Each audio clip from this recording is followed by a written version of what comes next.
The year was 1985, and the Washington Redskins football team was the pride of the town. They had just won the 1983 Super Bowl and gone to the playoffs in 1984. So by 1985, acquiring tickets to their sold-out home games was very difficult, and there was a years-long waiting list just to receive season tickets. This gave the U.S. Marshals Service a bright idea.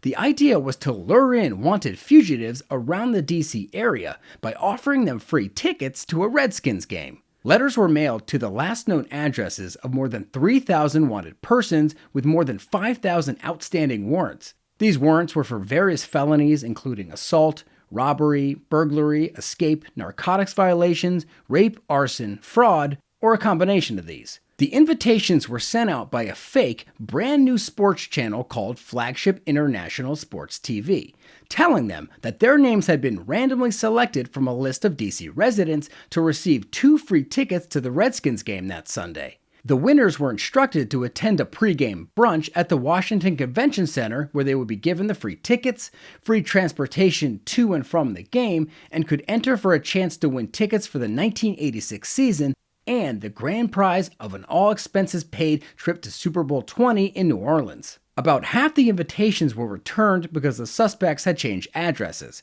but authorities were still optimistic that the plan would succeed. U.S. Marshals and D.C. police spent 6 weeks training for the sting, including 3 dress rehearsals. Finally, on the morning of December 15, 1985, 101 wanted fugitives showed up to claim their free Redskins tickets, and it looked very convincing. Everything was decorated, there were balloons and banners and a big buffet with food. Drop-down screens played video highlights from the Redskins' past Super Bowl wins. Everyone was full of spirit and cheering on the winners as they entered the building. There were mascots and cheerleaders and tuxedo-wearing ushers. But all these people, even the caterers and maintenance staff, were actually undercover U.S. Marshals and police officers. The fugitives had no idea what they were walking into. Now, to minimize risk, 2 separate areas were set up. The fugitives would sign in, have their IDs checked, and receive a name tag in the greeting area. Then they would be grouped together, 15 people at a time, and taken upstairs to the next area. They were escorted by female undercover officers posing as ushers who would discreetly frisk them for concealed weapons by offering celebratory hugs, putting their arms around their waists, just getting as close to them as they could. Code words like double winner were used to warn that a specific fugitive was considered dangerous. Once the fugitives were seated in the upstairs auditorium, out came the master of ceremonies wearing a tuxedo and a top hat to congratulate them on winning free tickets. It was actually the chief of enforcement operations for the U.S. Marshals.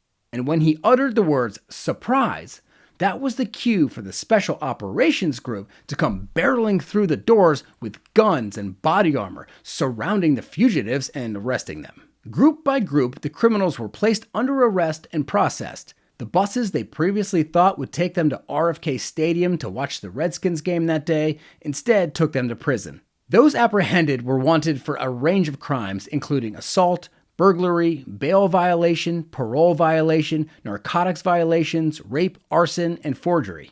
Nearly 40 years later, Operation Flagship remains one of the most successful and creative stings in law enforcement history. Over 100 people were arrested without injury or incident. Since then, sting operations like this have been widely emulated by law enforcement. And in case you were wondering, the Redskins did end up winning the game that day. That's it for today's scam. If you enjoy scam stories like these, ground and pound that subscribe button because I post once a week. So until next time, keep your eyes open for scams.